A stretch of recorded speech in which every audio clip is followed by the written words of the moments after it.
સાધુ અને જ્ઞાની કૂતરો। એક સમયે એક જ્ઞાની સાધુ રસ્તા પરથી પસાર થઈ રહ્યા હતા। તેમની નજર એક વફાદાર કૂતરા પર પડી। સાધુએ મજાકમાં કૂતરાને પાસે બોલાવીને કહ્યું, હે પ્રાણી, તું ખૂબ જ વફાદાર છે, તેમાં કોઈ શંકા નથી, પરંતુ તારામાં 3 મોટી ખામીઓ છે જે મને ગમતી નથી। સાધુએ 3 ખામીઓ ગણાવતા કહ્યું, 1. તું હંમેશા દિવાલ પર પેશાબ કરે છે। 2. તું ભિખારીને જોઈને વગર કારણે ભસવા માંડે છે। 3. તું અડધી રાત્રે ભસીને સૂતેલા લોકોની ઊંઘ બગાડે છે। સાધુની વાત સાંભળીને કૂતરો જરાય ગુસ્સે ન થયો, પણ તેણે જે જવાબ આપ્યો તે સાંભળીને સાધુ પોતે ચકિત થઈ ગયા। કૂતરાનો માર્મિક જવાબ। કૂતરાએ નમ્રતાથી કહ્યું, મહારાજ, જેને તમે ખામી ગણો છો તેની પાછળ ગહન રહસ્ય છુપાયેલું છે।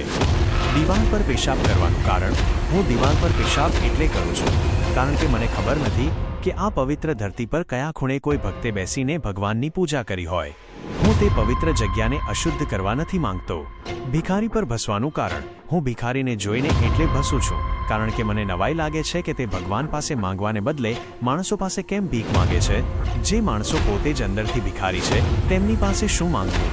તે સાચા દાતા એવા ભગવાનને કેમ પૂછતો નથી? રાત્રે ભસવાનું કારણ, હું રાત્રે ભસીને લોકોને જગાડું છું કારણ કે માણસ પાપી છે અને તે ભ્રમની નિદ્રામાં સૂતો છે।